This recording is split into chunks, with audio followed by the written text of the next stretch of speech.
ಸೀರಿದ್ದೆಯೋ ತಂದನೆಯಾಗಿದ್ದು ಸೇರ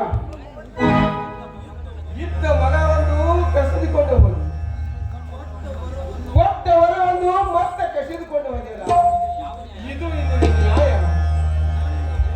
ನನ್ನ ಮುದ್ದ ಮಗನ ಮಾಡಿ ನೋಡಬೇಕಾದ್ರೆ ನನಗೆ ಆಸೆ ಸಿಕ್ಕುತ್ತೆ.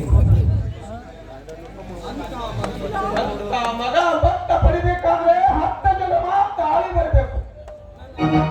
ನನ್ನ ಮಗನಿಗೆ ಬರದ ಮರಣ ನನಗೆ ಬಂದ್ರೆ ನನ್ನ ಮಗನ ಮುಖ ನೋಡಿ ಆನಂದ ಪಡಿತಿದ್ದೇನೆ. ಯಾವ ಘಟ ಸ್ವಲ್ಪ ಖರ್ಚು ಹಾಕದ ನನ್ನ ಕಂದನಿಗೆ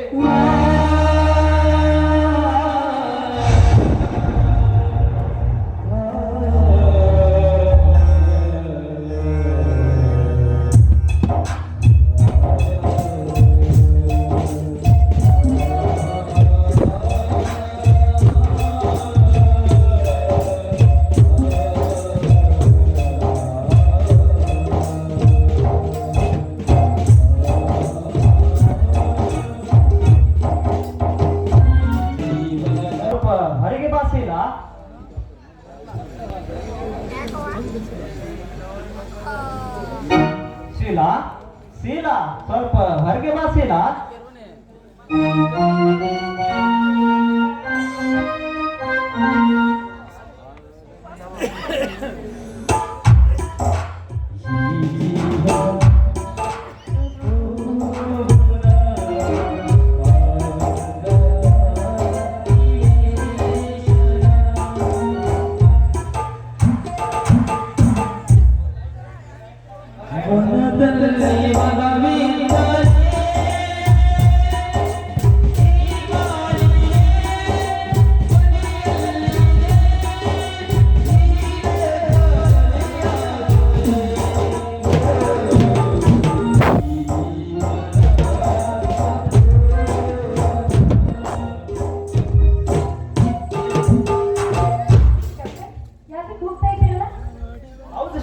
ನಿನ್ನನ್ನೇ ಕರೆದಿದ್ದು.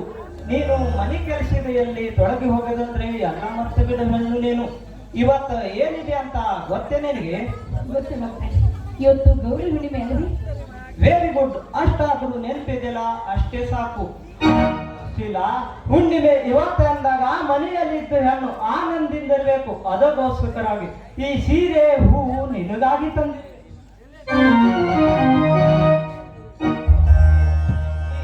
ಉಟ್ಟುಕೊಂಡು ಹೂವು ಮಡಿದುಕೊಂಡು ನಗು ನಗುತ್ತಿರುವುದನ್ನು ಕಣ್ಣು ತುಂಬ ನೋಡಬೇಕೆಂಬ ನನ್ನ ಆಸೆ. ಅಳುವುದು ನಗುವುದು ಎಲ್ಲವೂ ಮುಗಿದು ಹೋಗ್ಬಿಡ್ತೆ. ಮತ್ತಿಲ್ಲಿ ಆನಂದ ಆನಂದ ಸಂತೋಷ ಸೌಭಾಗ್ಯ ಇವೆಲ್ಲವೂ ನನ್ನ ಬಾಳದಲ್ಲಿ ಮುಗಿದು ಹೋಗಿವೆ ಅಂದಮೇಲೆ ಇದೆಲ್ಲ ಯಾಕೆ ಡಾಕ್ಟ್ರೇ?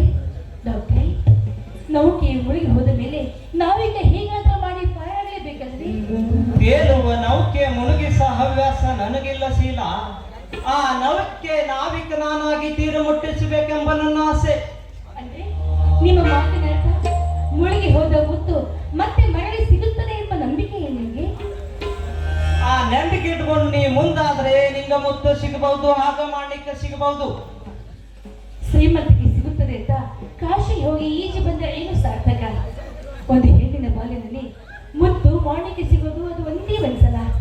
ಅದುವೇ ಕಳಚಿ ಹೋದ್ಮೇಲೆ ಆ ಹೆಣ್ಣು ಇದ್ದರೂ ಅಷ್ಟೇ, ಸತ್ತರೂ ಅಷ್ಟೇ. ಮತ್ತೆ ಆ ಮಾತನ್ನು ಎತ್ತಬೇಡ ಶೀಲಾ. ಸೌಂಟಾಗಿ ಅಳುಕ್ಕೆ ಹೋದ ಮಾತ್ರಕ್ಕೆ ನೀನೇನು ಹಳಸಿದಣ್ಣಲ್ಲ. ತಿಳಿದು ಬಾಳಲು ಇನ್ನೂ ಸಮಯ ಮಿಕ್ಕಿಲ್ಲ. ಏನ್ ಹೇಳ್ತಾ ಇದ್ದೀರಾ ನೀವು? ಅಂದ್ರೆ ಒಣಗಿದ ಮರ ಮತ್ತೆ ಚಿಗುರಬಹುದಂತ ನೀವು ಹೇಳ್ತಾ ಇದ್ದೀರಾ? ನಿಮ್ಗೆ ಏನಾದ್ರೂ ಹುಚ್ಚು ಹಿಡಿದಿಲ್ಲ ತಾನೆ? ಹುಚ್ಚ ಹಿಡಿದಿದೆ, ಹುಚ್ಚ ಹಿಡಿದಿದೆ. ನನಗಲ್ಲ ಶೀಲಾ, ಈ ಮೂಢ ಸಮಾಜಕ್ಕೆ ಹುಚ್ಚ ಹಿಡಿದಿದೆ. ಆ ಹುಚ್ಚನ್ನು ಬಿಡಿಸುವುದಕ್ಕಾಗಿ ನಾನು ನಿಶ್ಚಯವಾಗಿ ನಿಂತುದು. ಅಷ್ಟ ಅಳಿದೆ ಕೆಟ್ಟ ದೇವರಿಗಾಗಿ ನೀನು ಭಾಗಿಯಾಗಬೇಕು. ಅಂದ್ರೆ ಮಾತ್ರ ಈ ಸಮಾಜದ ಹುಚ್ಚನ್ನು ಬಿಡಿಸಲು ಸಾಧ್ಯ. ಮಾತಾಡಿ ನನಗೆ ಹುಚ್ಚು ಬಿಡಿಸ್ತಾ ಇದ್ದೀರಾ ಹೊರತು ನಿಮ್ಮ ಉದ್ದೇಶ ಮೂಲವೇನು ಅಂತ ನನಗೆ ತಿಳಿತಾ ಇಲ್ಲ. ಆ ಉದ್ದೇಶದ ವಿಷಯವನ್ನು ಸವಿಸ್ತರವಾಗಿ ಹೇಳುವೆ ಕೇಳು. ನಿನ್ನ ಹಣೆ ಮೇಲೆ ಅಳುಕ್ಕೆ ಹೋದ ಕುಂಕುಮ ಮತ್ತೆ ಸಾಲಾಗಿ ನಿಲ್ಲಬೇಕು. ಹರಿದು ಹೋದ ಮಾಂಗಲ್ಯ ಮರಳಿ ಕೊರಳಿಗೆ ಮರುಗು ತರಬೇಕು. ಮರ್ಯಾದೆ ಮಾತಿಗೆ ನೀನು ಒಪ್ಪಿಕೊಳ್ಳಬೇಕು ಶೀಲಾ, ಒಪ್ಪಿಕೊಳ್ಳಬೇಕು. ಒಂದು ಹೆಣ್ಣಿನ ಜೀವನದಲ್ಲಿ ಹಸೆ ಮಳೆಯೇ ಇರಲಿ, ಹಣೆಗೆ ಅರಿಶಿನ ಕುಂಕುಮ ಹಚ್ಕೊಂಡು ಕೊರಳಿಗೆ ತಾಳಿ ಕಟ್ಟಿಸಿಕೊಳ್ಳುವಂತ ಭಾಗ್ಯ ಬರುವುದು ಒಂದೇ ಒಂದ್ಸತ. ಆ ಸುಯೋಗ ಒಂದ್ಸತಿ ಕಳೆದು ಹೋದ ಮೇಲೆ ಆ ಹೆಣ್ಣು ಬದುಕಿದ್ದು ಸತ್ತಂತೆ. ಈ ಸಮಾಜ ಹೆಣ್ಣಿಗೆ ವಿಧವೆ ಅಂತ ಕರೆಯುತ್ತೆ ಡಾಕ್ಟ್ರೆ. ಒಂದಿದೆ ಶೀಲಾ, ವಿಧವೆ ಅಂದ್ರು ಗಂಡ ಸತ್ತವಳು ಆದ್ರೆ ಗಂಡಿಗೆ ಯಾವ ಅರ್ಥ? ಅದಕ್ಕೆ ಉತ್ತರ ಇನ್ನೂ ಇಲ್ಲ ಡಾಕ್ಟ್ರೆ. ಆ ಉತ್ತರ ನನಗೆ ಗೊತ್ತಿಲ್ಲ. ಅದಕ್ಕೆ ಈ ಸಮಾಜವೇ ಒಂದು ಉತ್ತರ ಹೇಳುವಂತ ಕರ್ತವ್ಯ ಈ ಸಮಾಜಕ್ಕೆ ಕೂಡಿದೆ ಡಾಕ್ಟ್ರೆ. ಅದಕ್ಕಾಗಿ ಚೊಕ್ಕ ಮನಸ್ಸಿನಿಂದ ನಾನು ಚಿಕ್ಕದ ಒಂದು ಮಾತು ಕೇಳಿವೆ, ನೀನು ಒಪ್ಪಿ ಒಲವು ಕೊಡುವೆ ಎಂದು. ಕೇಳಿ ಡಾಕ್ಟ್ರೆ, ಅದಕ್ಕೇನಂತೆ? ಕಳೆದು ಹೋದ ನಿನ್ನ ಮುತ್ತನ್ನು ಮತ್ತೆ ದೊರಕಿಸಿಕೊಡ್ಬೇಕೆಂಬ ನನ್ನ ಆಸೆ. ಒಪ್ಪಿಗೆಯೋ? ಇದೇನ್ ಮಾತಾಡ್ತಾ ಇದ್ದೀರಾ ನೀವು? ಇದಕ್ಕೆ ಈ ಸಮಾಜ ಒಪ್ಪಬಹುದೇ ಡಾಕ್ಟ್ರೆ? ಹಾಗಾದ್ರೆ ನೀನು ಒಪ್ಪಳೆ ವಿಧಿವೆಂಬ ಸಮಾಜ ಕುಳಿತಿರ ನೋಡು ಈ ನಿನ್ನ ಕುರುಡ ಸಮಾಜ.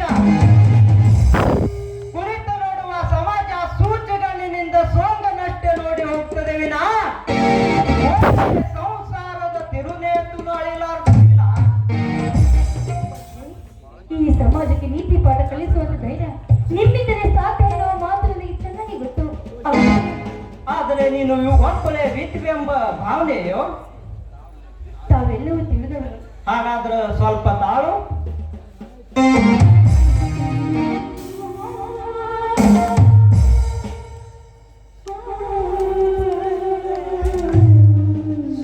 ಇದರಲ್ಲಿ ಕಾಣುವುದೇನು?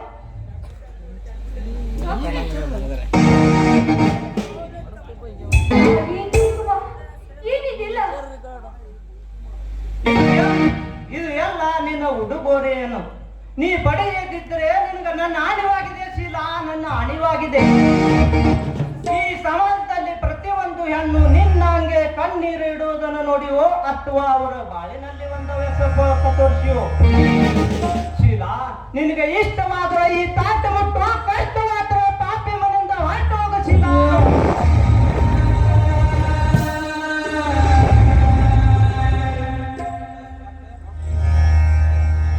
ಡಾಕ್ಟ್ರೆ, ನಿಮ್ಮ ಹೃದಯ ಎಂತದ್ದು ಅಂತ ನಾನು ನೀನು ಅರ್ಥ ಮಾಡ್ಕೊಂಡೆ. ಈ ಸಮಾಜಕ್ಕೆ ಶಿಕ್ಷೆ, ಈ ಸಮಾಜಕ್ಕೆ ಶಿಕ್ಷೆ ಇದರಿಂದ ಆಗುತ್ತದೆ ಅಂತ ನನಗೆ ಖಂಡಿತವಾಗಿ ಹೇಳೋದಾದ್ರೆ ನಾನು ಇದನ್ನ ಕೊಡ್ತೀನಿ ಡಾಕ್ಟ್ರೆ.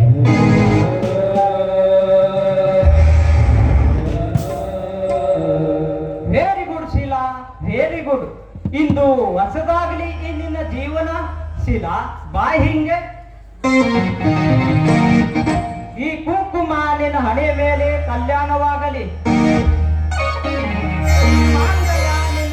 ಈ ಮಾಂಗಲ್ಯ ಮಂಟಪವಾಗಲಿ.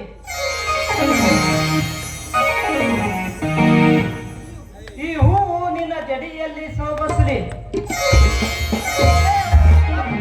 ಕೋಟದ ಮುಂದೆ ನಡೆದ ಈ ನಮ್ಮ ಸಂಬಂಧ ಎಂದೆಂದೂ ಆನಂದಿರಲಿ.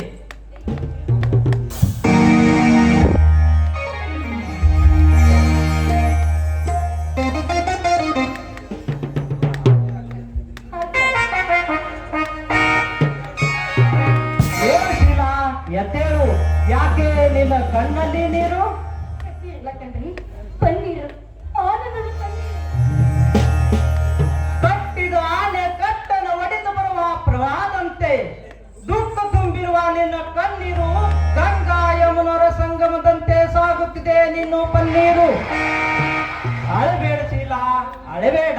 ಈ ಮೂರು ಸಮಾಜ ಎದುರಿಗೆ ನಡುವ ನಮ್ಮ ಈ ಸಂಬಂಧ ಆನೆ ತೊಳಲು ಆ ದೇವರೇ ಗುಡಿಸಿದು ಈ ಸಂಬಂಧ. ಈ ಸಮಾಜಕ್ಕೆ ಶಿಕ್ಷವಾಗಲಿ ಶೀಲಾ, ಈ ಸಮಾಜಕ್ಕೆ ಶಿಕ್ಷವಾಗಲಿ. ನಿಜ. ಅಂದ್ರೆ ಅಂದು ನಮ್ಮ ಮನೆಯಲ್ಲಿ ನೀತಿ ಹೇಳಿದ್ರಲ್ಲ, ಈ ಜೀವನವೆಂಬ ನಾಟಕ ರಂಗದಲ್ಲಿ ನಾವೆಲ್ಲ ಪಾತ್ರಧಾರಿಗಳು ಮಾತ್ರ ಅಂತ. ಹಾಗೆ ಈ ನಾಟಕದ ನಾಯಕಿ ನಾನು ಅಷ್ಟೇ. Very good Sheela, very good. ಹಾಗಾದ್ರೆ ಈ ಪ್ರೇಕ್ಷಕನ ಮುಂದೆ ಒಂದು ಸಲ ಹಾಡಿ ತನ್ನಿ ಸುಬ.